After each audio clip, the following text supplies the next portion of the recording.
خب بسم الله الرحمن الرحیم. مبحث ما درباره اکیود ابدومن بود تا قسمت اگزامینیشن ابدومن، کلینیکال اگزامینیشن یا معاینه فیزیکی. بعد تا این قسمت ما خواندیم.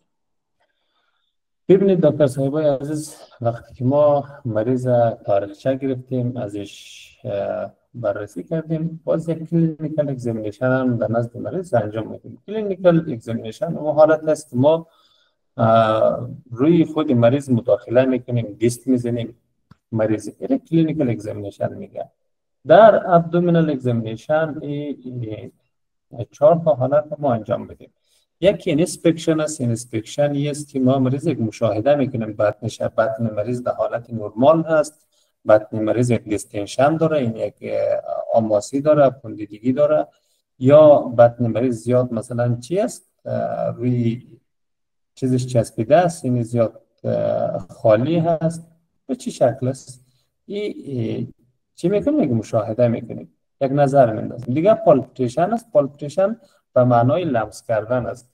ما بطن مریض لمس میکنیم، میبینیم بطن مریض حساس است، بطن مریض سفت است، نرم است، چی شکل است. دیگه پرکاشن دخ کردن میگه یا قهر کردن میگه که در شکم زیاد چی نداره، استفاده نمیشه، بیشتر در سیستم ریسپیراتوری استفاده میشه. دیگه آسکولتیشن است. آسکولتیشن به معنای اصغا کردن یا شنیدن. وقتی که ما استتوسکوپ میگیریم روی بطن مریض حرکات امعا را بررسی میکنیم، امعا وجود داره نداره، حرکات امعا زیاد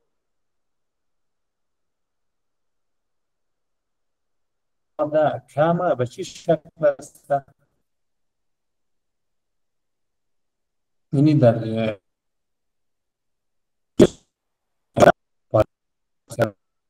اگزامینیشن شما این نقاط همیشه بررسی میکنید. کدام نقاط؟ بطن مریض، پوست مریض بررسی میکنید، ناحیه گروین مریض بررسی میکنید، هرنیاها رو بررسی میکنید. در بطن مریض کدام هرنیا وجود داره نداره، ساحه پرینوم و ساحه جنیتالیا رو چی میکنید؟ بررسی میکنید. وقتی که یک مریض به شکل یک اکیود ابدومن به شما مراجعه میکنه، شما این ساحات یک بررسی میکنید، میبینید آیا کدام مثلا در ناحیه گروین، در ناحیه مثلا پرینیوم، در ناحیه مثلا چی اینگوینال، در ناحیه فیمورال کدام هرنیا وجود داره نداره، بطن مریض مثلا کدام کبودی داره نداره، ناحیه گروین کدام پوندیدگی، آماسی و پوندیدگی داره نداره. اینا رو بررسی میکنید. اما همیشه کرامت، حرمت مریض شما باید مد نظر داشته باشید. ببینید اینجی بطن یک چی کرده، یک تقسیم بندی کرده. اینی ساحه بطن به نام اپیگاستریک یاد میکنه، اینی ساحه را ناحیه امبلیکال یا مسوره یا ناف میگه.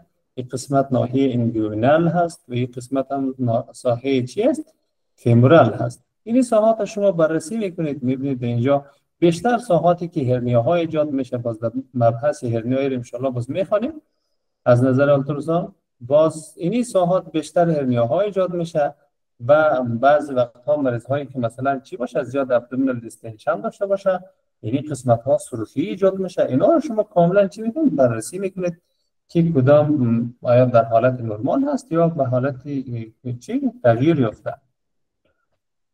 دیگه اینجا ما در بطن به 4 قسمت یا به 4 کوادران تقسیم کرده. از نظر طبی این ساحه را رایت اپر کوادران میگه، کوادران سمت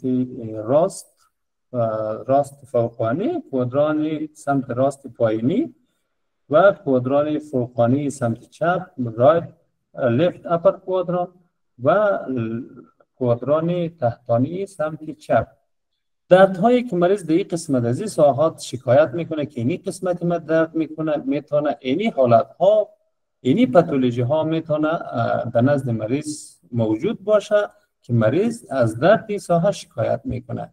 کدام پاتولوژی ها؟ اینی پاتولوژی یک اکوت پولیسیستایتیس ممکنه در نزد مریض موجود باشه، التهاب حاد کسی صفرا. دیگر دیودنال السر یا زخم های ناحیه اثنا عشر میتونه اینجی موجود باشه در نزد مریض. یک هپاتیتیس یا التهاب کبد ممکنه در نزد مریض موجود باشه. ممکن یک کانجستیو هپاتومگالی در نزد مریض موجود باشه، کبد مریض کلان شده باشه که مریض از این ساحه چی میکنه. دیگه یک پیلونفرایتیس میتونه در نزد مریض ممکنه موجود باشه. ما یک مریض داشتیم، مریض برای ما وقتی مراجعه کرد دکتر صاحب وقتی که ما همیشه وقتی تنفس میکنیم اینمی ساحه ناحیه رایت اپر کوادران ما سوخت میکنه. وقتی ما در نزد اولتراساوند انجام دادیم دیدیم که یک چی داره، یک هداتوسیست داره که هداتوسیستش کلان شده در نزدیکی ناحیه چی پرده دیافراگم است. وقتی که مریض اینمی تنفس میگیره اینمی پرده دیافراگم روی چی مالش میشه، روی اندوسیست، باز مریض یک سوزش و درد احساس میکنه. دیگه پیلونفرایتیس التهاب چی رو میگه؟ التهاب کلیه ها رو میگه. ممکنه در نزد مریض ممکنه موجود باشه. در بعض وقت ها ممکنه یک اکوت اپندیسایتیس در نزد مریض میتونه یک درد رایت اپر کوادران ایجاد کنه.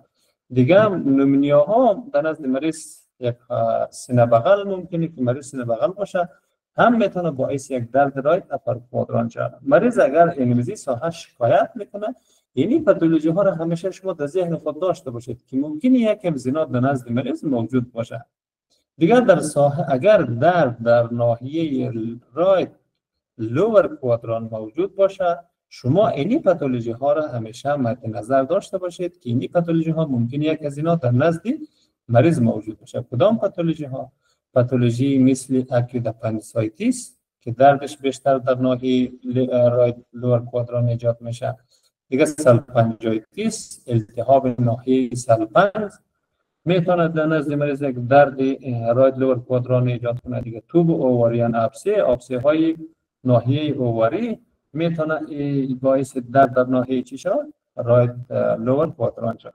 رابطه اکتوپیک پرگنانسی حتی خود یک اکتوپیک پرگنانسی ها یا حمل بیجا که میگه اینا میتونه باعث یک درد شدید در ناحیه چی؟ رایت لور کوادران شود. دیگه رینال یوریتریک استون سنگ های ناحیه کلیه، سنگ های در قسمت یوریتر هست، اینا میتونه باعث دردی چی شود؟ ناحیه رایت لور کوادران شود.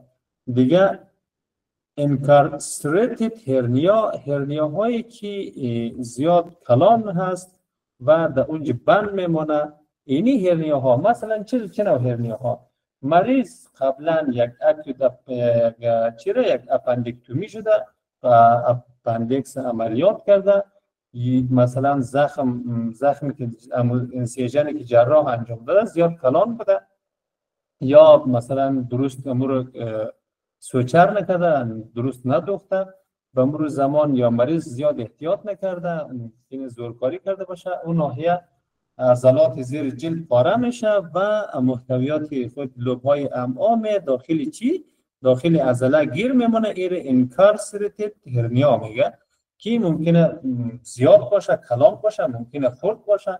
اینی حالت ها هم میتونه یک درد در ناحیه رایت لور کوادران چیکنه ایجاد کنه. دیگه میزانتریک آدنویتیس لیمف نود هایی که در ناحیه میزانتر هست اینا میتونه وقتی که دچار التهاب شود ممکنه باعث درد لور کوادران شود. دیگه میکلز دایورتیکولایتیس، دایورتیکال های میکل اینا وقتی که التهابی میشه میتونه باعث درد رایت لور کوادران شود. دیگه کرون دیزیز که بیماری التهابی امعا است، این هم میتونه باعث درد در ناحیه رایت لور کوادران شود. دیگه پرفوریتد سیکوم زمانی که قسمت سیکوم دچار رپچر یا پارگی میشه این هم میتونه درد ساحه ایجاد کنه. دیگه پیسواس آبسه هایی که در عضله بالای عضله پیسواس ایجاد میشه اینا هم باعث یک دردهای چی میشه؟ دردهای رایت لور کوادران میشه. وقتی که مریض اینمیزی ساحه از درد این ساحه شکایت میکنه اینی پاتولوژی ها به عنوان یک دکتر، به عنوان یک چی؟ یک پرسنل صحی شما این پاتولوژی ها را در ذهن خود داشته باشید. ممکن یک از این پاتولوژی ها باعث اینمیزی درد شده باشه.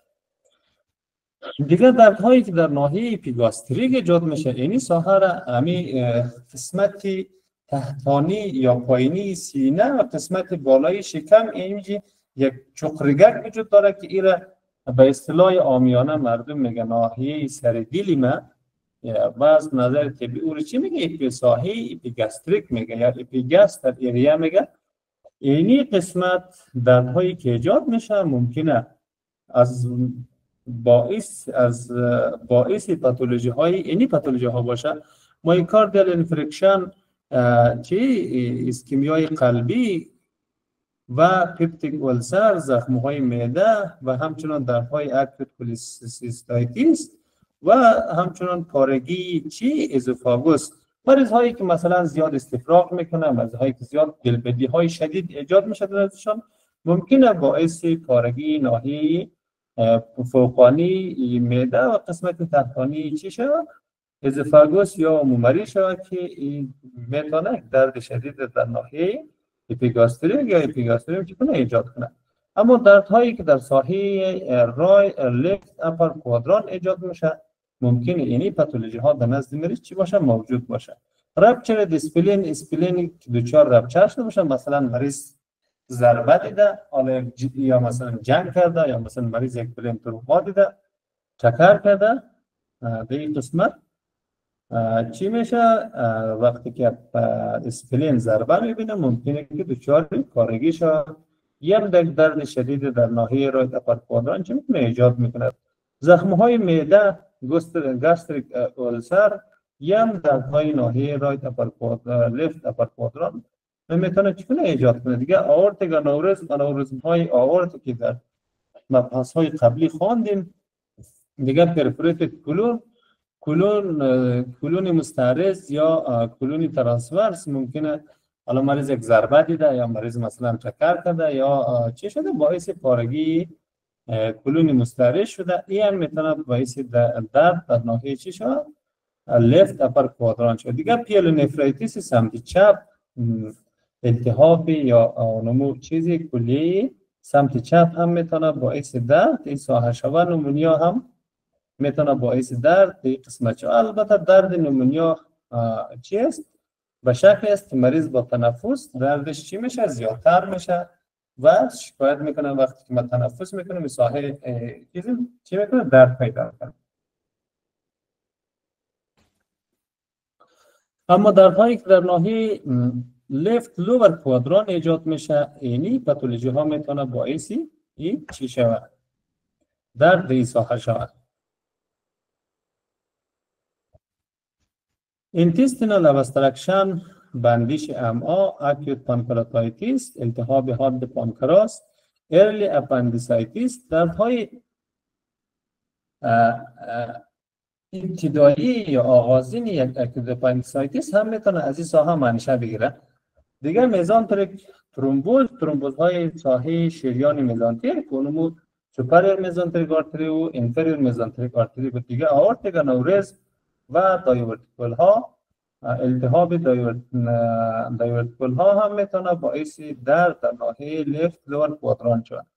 دیگه سیگموید دایورتیکولایتیس، دایورتیکل هایی که در ساحه سیگموید هست، سیگموید کلون در اینجا اینا وقتی که التهابی میشه هم باعث درد در ناحیه لفت لور کوادران میشه. دیگه سلفنجایتیس، توب آوریان ابسه، اکتوپیک پرگنانسی، رپچرد اکتوپیک پرگنانسی، انکارسریتد هرنیا، پرفوریتد کلونی که دچار رپچر شده باشه، دچار چی شده باشه؟ پارگی شده باشه.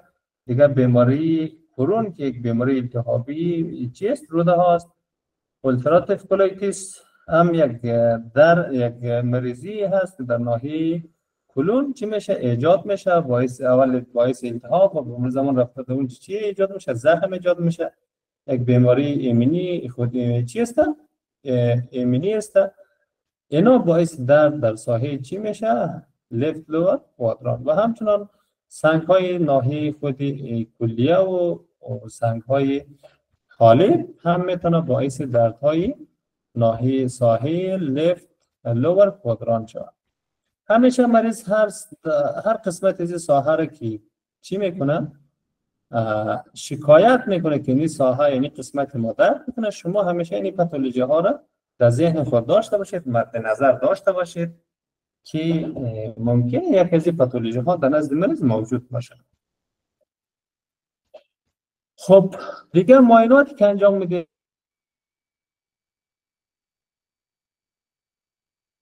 در معاینه فیزیکی قبلا گفتیم که مریض شما یک پالپیتیشن میکنید، لمس میکنید، اسکولتیشن و اینسپکشن میکنید و این چند تا معاینه رو در نزد مریض شما انجام میدید. یک از معاینه ها مورفی ساین هست، روزینگ ساین هست، الیپسیو سواس ساین هست، دیگه اوبتراتور ساین هست. اینا رو شما گاردینگ و ریباوند در نزد مریض شما چی میکنید؟ بررسی میکنید. مورفی ساین چی رقم انجام میشه؟ آن برای شما این تشریح. مورفی ساین اینا کلیش یک ساین یا یک علامه یا یک نشانه هستند که برای شما یک بیان کننده یک اخطار یا بیان کننده یک پیام برای شما هست. خب مورفی ساین شما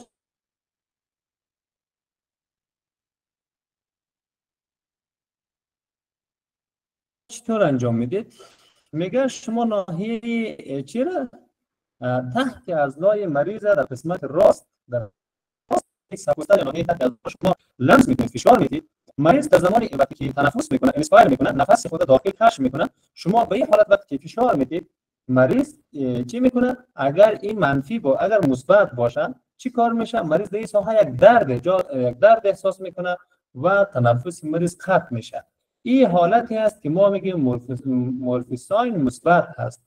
ولی اگر مریض در جریان تنفس وقتی که ما ساحه تحت اعضا را فشار میدیم با دست خود اگر تنفسش قطع نشد و مریض دردم احساس نکرد، ما میگیم چی است؟ مورفی ساین منفی است. این مورفی ساین شما در چی در اکیوت کولسیستایتیس هم خوانده بودید که من فکر کنم اونجا هم گفته بودم. اونجا با پروب فشار میدیم مریض یک درد احساس میکنه، تنفسش قطع میشه. اینجا که شما در اکیوت ابدومین شما با دست خود فشار میدید، اگر مریض تنفسش قطع شد، درد احساس کرد، میگیم مورفی ساین پوزیتیو هست، مثبت هست. و اگر مریض درد احساس نکرد و تنفسش هم قطع نشد، میگیم مورفی ساین چی است؟ منفی است. صدای من داریم؟ بله استاد صدای شما هست، فقط امید یک دفعه دیگه تشریح بدون بی زحمت. امی سلای ده؟ بله استاد این مورفی ساین.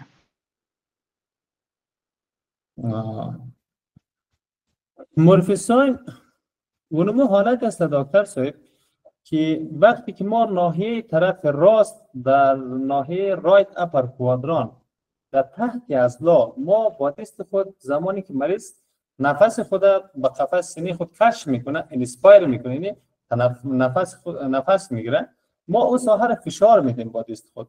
وقتی که فشار دادیم اگر در جریان فشار دادن مریض یک درد احساس کرد و مریض تنفسش قطع شد، این حالت میگیم که مورفی ساین چی است؟ مثبت هست. اگر مریض با فشار دادن درد احساس نکرد و مریض تنفسش قطع نشد چی میگیم؟ میگیم مورفی ساین منفی است، مثبت نیست. امیدوارم که فهمیده باشه. بله استاد فهمید، تشکر.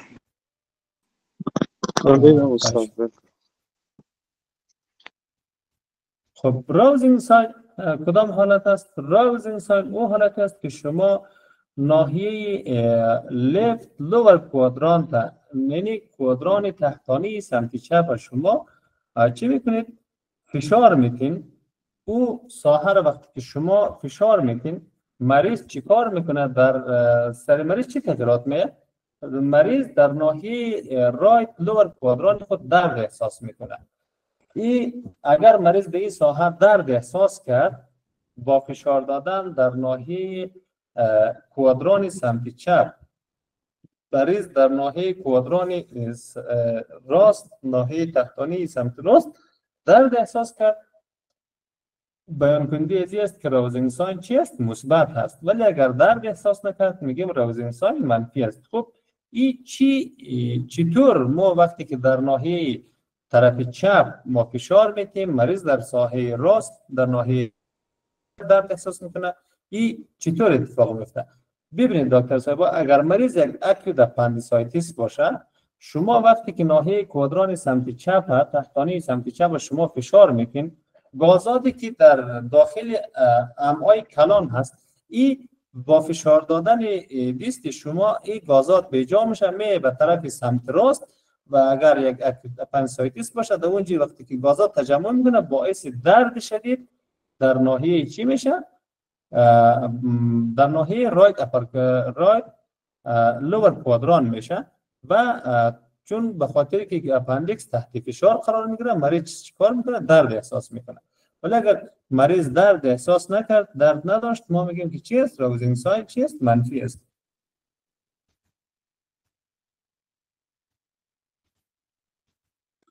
خب الیپسیو پیس و ساین این کدام ساین هست یا علامه هست؟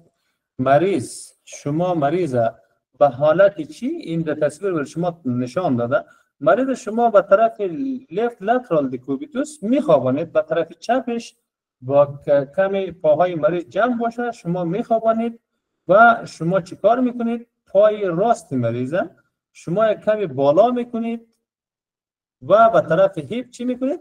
فشار میدید. پای مریض ببینید دکتر پای مریض یکم بالا کرده و طرف هیپ چی کار داده؟ فشار داده. این اگر مریض درد احساس کنه ما میگیم الیپسیو ساین چی است؟ در نزد مریض مثبت است. اگر مریض درد احساس نکنه میگیم که الیپسیو ساین چی است؟ منفی است. این چی به درد ما شما میخوره؟ اگر در نزد مریض یک اکوت اپندیسایتیس باشه اینا هر کدام از اینا دکتر صاحبا برای یک سونولوژیست دانستنش ضروری هست و برای ما شما خیلی کمک کننده است. اگر مریض یک اکوت اپندیسایتیس داشته باشه در نزدش موجود باشه با انجام دادن این عملیه و اپندیکس در ناحیه رایت لور کوادران تحت فشار قرار میگیره و مریض چیکار میکنه؟ درد احساس میکنه چون اینجا عضلات که هست جمع میشه کش میشه با کش شدن عضلات روی بدن گازات امعا به جا میشه اپندیکس تحت فشار قرار میده و مریض چیکار میکنه؟ درد احساس میکنه. دیگه ابتراتور ساین چی هست؟ ابتراتور ساین حالتی است که مریض شما به حالت خوابیده هست شما چی میکنید؟ هیپ مریض یا اونمو پلویک یا اون لگنچه مریض چیکار میکنید؟ شما کمی به حالت بالا و به حالت چیز خارج دور میدید اکسترنال روتیشن شما اینمی هیپ مریض چی میکنید؟ دور میدین. وقتی که دور بتین مریض اگر چی باشد درد احساس میکنه در ناحیه کجا؟ در ناحیه رایت لور کوادران و اگر مریض درد احساس کرد میگیم ابتراتور ساین مثبت هست اگر درد احساس نکرد درد وجود نداشت میگیم ابتراتور ساین چی است؟ منفی است. این که است باعث کش شدن چی میشه؟ عضلات روی بدن میشه باعث تغییر یا بجا شدن گازات میشه و اگر در نزد مریض یک اکوت اپندیسایتیس موجود باشه مریض در اونجا چی میکنه؟ درد احساس میکنه. خب این یک چیزای اضافی ده اینجا گفته خب این کارا را میگه که انجام میدیم که یک بلاد کاونت هست سی بی سی نزد مریض یوریان الکترولایت و لایور فانکشن تست و بون پروفایل این چیزا در نزد مریض متاسفانه که در اینجا انجام نمیشه اگر شب خوب است پرگننسی تست این کارا را شما در نزد مریض اگر شرایطش مساعد بود انجام بدین اگر نبود انجام ندین مشکل نداره. خب آلتراساوند چی کار میکنه در بطن؟ آلتراساوند چی با بررسی آلتراساوند ما کدام پاتولوژی ها را میتونیم در بطن در ناحیه ابدومین رو پیدا کنیم؟ اینی پاتولوژی ها را گال استون سنگ های کسی صفرا کدام پاتولوژی در ساحه لایور باشه بلیاریتری پانکراس یورین ریترکت مجاری ادراری هایدرونیفروز سنگ ها آبسه ها در ناحیه پلویس اپندیسایتیس گینکولوژیکال کاندیشن مثل اکتوپیک پرگننسی توبو اووریان سیست شوکولیتیس سیست اوورایتیس ناها سالپنجایتیس یعنی چیزها رو ما میتونیم با آلتراساوند تشخیص کنیم اسایتیس ها رو میتونیم با آلتراساوند تشخیص کنیم دیگه آورتیک انوریزم های ناحیه ابدومین ما میتونیم با آلتراساوند چی کنیم؟ تشخیص کنیم. خب رسیدیم در قسمت اکیوت اپندیسایتیس. اکید واقعات اپندیسایتیس متاسفانه در کشور ما شما خیلی زیاد هست که اگر یک بررسی انجام شد شاید بالاتر از 40 تا 50% نفوس کشور ما شما دچار یک اپندیسایتیس یا یک کیس اپندیسایتیس تجربه کرده یا چی شده یا تیر کرده، یک اپندیکتومی شده. خب اکید اپندیسایتیس میگه یک بیماری هست که پرولانس یا شیوع او بسیار چی است؟ زیاد هسته که این یک بررسی دقیق با یک بررسی بسیار فوری تشخیص فوری را چی داره؟ ضرورت داره. لازم است که زمانی که یک مریض با یک ساین و علامه اکید اپندیسایتیس نزد شما مراجعه میکنه، شما باید یک بررسی دقیق، یک تشخیص دقیق باید به نزد مریض چیکار کنید؟ انجام بدین. و شما چیکار میکنید؟ تاریخچه مریضه، یافته های کلینیکی مریضه با معاینات فیزیکی شما انجام میتین، با یک آلتراساوند در از مریض انجام میتین. همه از اینا رو شما بررسی میکنید، جنبندی میکنید، در نزد مریض تشخیصی دقیق میمانید. آیا مریض یک اکیوت اپندیسایتیس هست نیست؟ این یک چیزی دقیق کار داره، یک بررسی دقیق از ضرورت داره.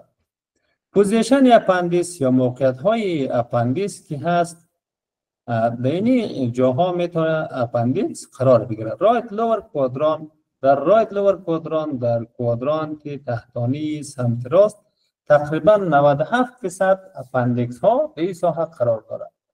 دیگه اپندیکس هایی که در ساحه کوادران سمت راست تحتانی سمت راست وجود نداره و در کجا وجود داره؟ در سطح هپاتیک، در تحت کبد. 3% اشخاص میتونه اپندیکسش در کجا باشه؟ در تحت کبد باشه. دیگه 0.1% اشخاص یا 0.1% نفوس میتونه اپندیکس در ناحیه چی باشه؟ لیفت لور کوادران باشه.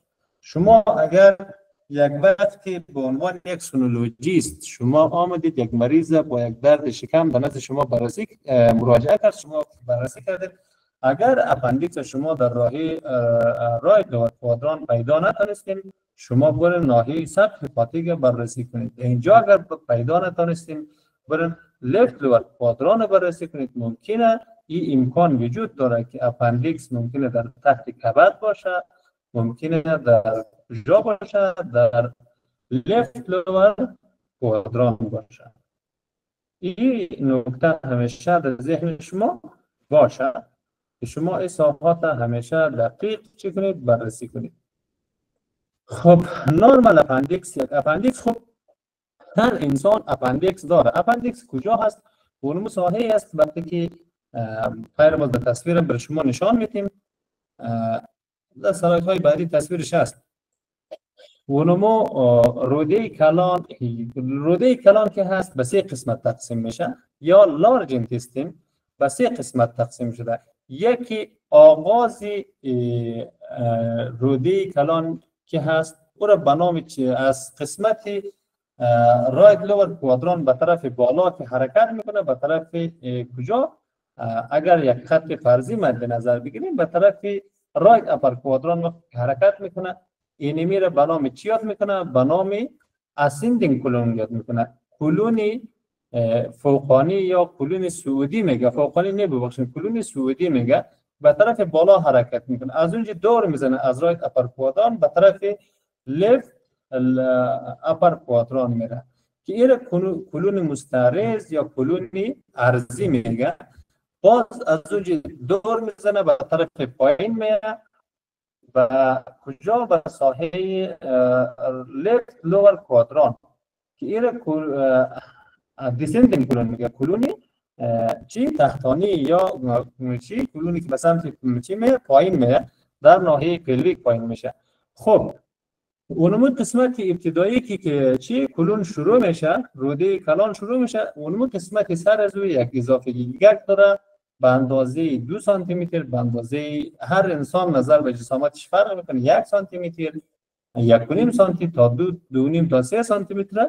اونمو ساحه را به نام اپندیکس یاد میکنه که یک نورمال رنج داره که نورمال رنج ازی فهمیدن ازی دانستن ازی برای شما ضروری است. میگن نورمال اپندیکس که هست به شکل ارزانی اگر ما اپندیکس بررسی کنیم در کجا وجود داره؟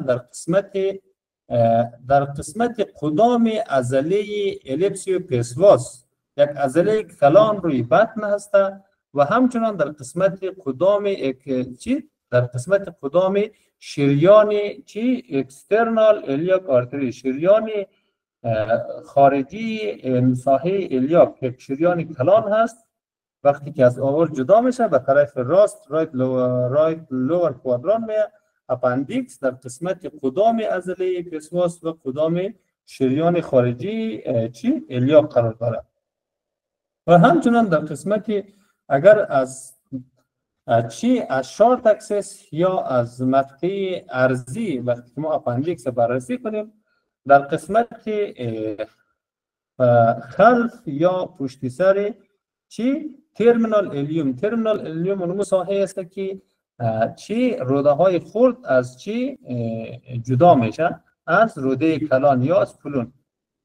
خب اپندیکس که هست هست؟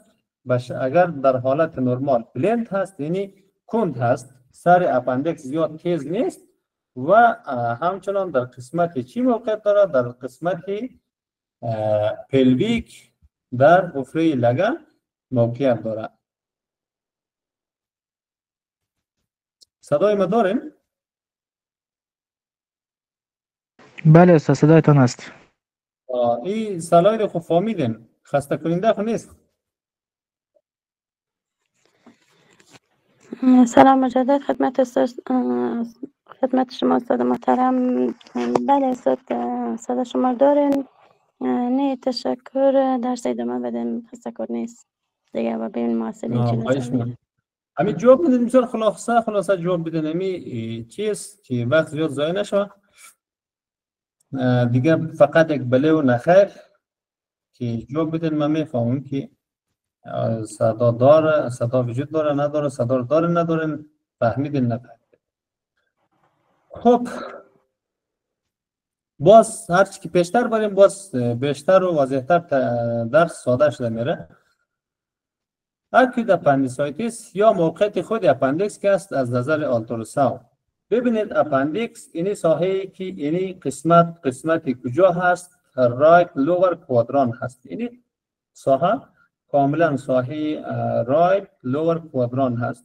اینی قسمت اگر اینی ناحیه سره هست، قسمت خط کش کرده تا این قسمت، اینی قسمت اگر پایین بیم قسمت چی میشه؟ پوبیس میشه و این قسمت گروه و این قسمت هم رایت لور کوادران هست. اینی قسمتی که رنگ کرده به شکل سبز، اینی قسمت ها اینی ساحه را همیشه مد نظر داشته باشیم که میتونه اپندیکس در اینی ساحات قرار بگیره. حالا میتونه در این قسمت باشه، در این قسمت باشه، در این قسمت باشه، در این قسمت باشه، تا این قسمت در قسمت خود حفره لگن باشه یا این قسمت باشه. این قسمت ها را همیشه شما بررسی کنید. اینی تصویر سونوگرافیکی یا تصویر آلتراساوند هست از یک اپندیکس. به اینی شکل ببینید، ما گفتیم اپندیکس که است در مقطع طولانی که هست چی دیده میشه؟ بلند دیده میشه، یعنی شارپ دیده نمیشه. اینطور نیست که سر اپندیکس بسیار شارپ باشه، تیز باشه، بلند است، یعنی کند است و نرم دیده میشه. در قسمت یک شکل از لانگیتودینال اپندیکس شما وقتی بررسی کنید اطرافش ایدیماتوز دیده نمیشه و سایزش هم در سلایدهای بعدی تشریح میکنیم که چقدر سایزی هست.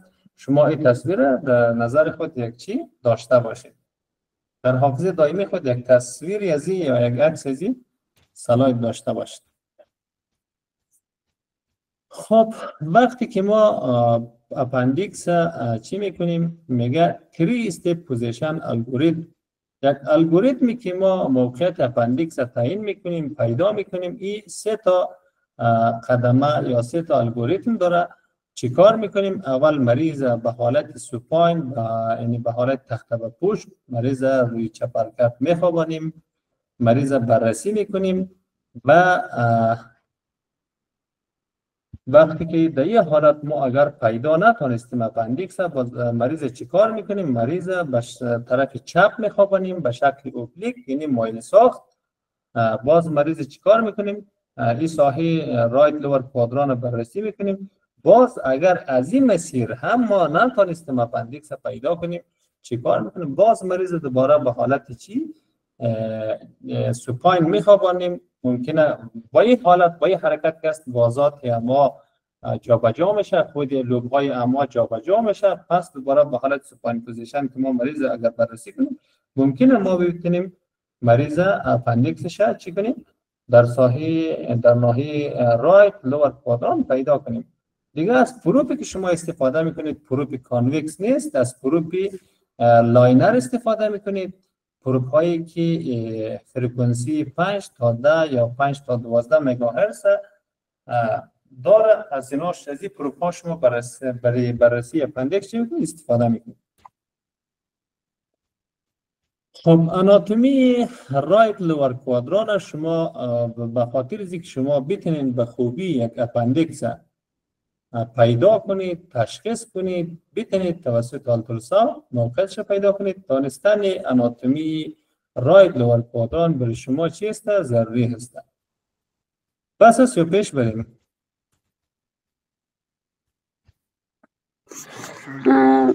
بس به نظر میسه جان بس است.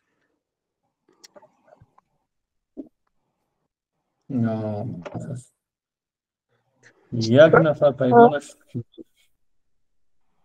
استاد محترم فکر کنم کافی است، زیاد شد درس مسئولین. فکر کنم درس گرفتن ندارم. یک دو سلاید دیگه هم درس بدم. یک دو سلاید دیگه هم درس بدم استاد. نه یکی گفت که درس گرفتن نتونستیم. درس گرفتن نتونستیم؟ نه خیر استاد، درس بسیار عالی، آن فهم بود. میشه خوبی تو درس خوبش بود.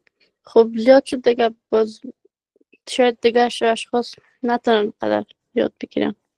خب ببینید دکتر صاحبا، اینمی هر سلاید از زیر شما باید دانه دانه بخوانین که برای شما واضح شود. اگر شما نخوانین، همین رقم که یک به تشریح کردن ما شما اکتفا کنین، برای شما کلا بسته موضوعات یک اکیوت ابدومین برای شما گم میمونه.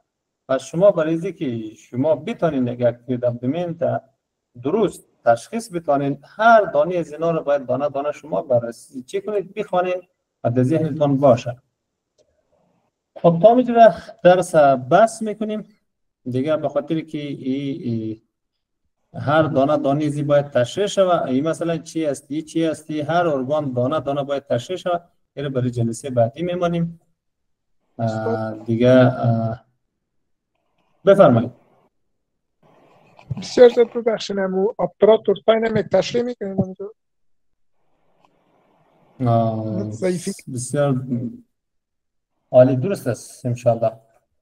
خب میپردازیم به بخش سوالات. در کسی پرسان کردن که اپراتور ساین یک تشریح کنیم. اپراتور ساین، ببینید دکتر صاحب، مریض شما وقتی که روی چپرکت میخوابانید، شما اینمی هیپ مریض، امی استخوان هیپ دو طرف لگن، امی بالهای لگن که تشکیل میده، این استخوان چیست؟ هیپ است. شما استخوان هیپ کمی بالا فشار بالا و به طرف خارج شما چیکار میکنید؟ دور میتید. وقتی که شما دور میتید، ببینید این تصویر برای شما نشان داده، اینی رقم هیپ شما چی میکنید؟ فشار میتید. ببخشید ما چی رو گفتم؟ اون استخوان چی؟ بالهای لگن نیست، ساحه قسمت فوقانی چیست؟ استخوان ران است. با قسمت برآمدگی استخوان ران که در دو طرف لگن هست، یعنی شما کمی بالا فشار میتید و به طرف خارج دور میتید. این قدر هم فشار نمیتید که بیخی کمر مریض شما خدای نخواسته میده کنه، به شکل آستا فشار میتید و مریض چیکار میکنه؟ در ساحه رایت لور کوادران درد احساس میکنه. و چرا؟ به خاطر که این عضلات کش میشه، گازات اما به جا میشه و بالای اپندیکس فشار می. اگر مریض اکیوت اپندیسایتیس درش موجود باشه مریض درد شدید احساس میکنه. اگر موجود نباشه باز مریض درد هم احساس نمیکنه با می حرکت. امیدوارم که فهمیده مفصل باشید. حپ گفتین چطور میکنه؟ بله هدفتون بله از مفصل حپ. قسمت مفصل حپ مثلا یا ای که مثلا امی خود استخوان فیمور مثلا قسمت ران مریضه استاد طرف راست یا مفصل طرف حپ، چپ شه؟ مفصل هر دو طرف مفصل حپ. وقتی که مریض روی چپرکت خوابیده باشه شما کمی بالا گرفته متر به طرف خارج دور بدید، به یک طرف روی چپ شما تر دور بدید، باز عضلات روی بطن کش میشه. عضلات روی بطن کش شد روی اپندیکس فشار وارد میشه. فهمیدین؟ درست است. استاد من یک چیز ما گون مونده این آگه که نه مفصل رنگی باز حپ تشریح کنم. استاد مفصل حپ حرکت داره؟ هر دو مفصل حپ شما وقتی که متر به چی شکل چی میگیرین فشار میتین، هدف خودی چی است؟ خودی نمی لگنچه، خودی لگن پلویک یک حرکت برش ایجاد میشه. یک حرکت بسیار محدود، زیاد باز نیست که حرکت، یک حرکت محدود ایجاد میشه که با مو حرکت شما چی را میتونین عضلات روی بطن کش میشه و روی اپندیکس فشار وارد میشه.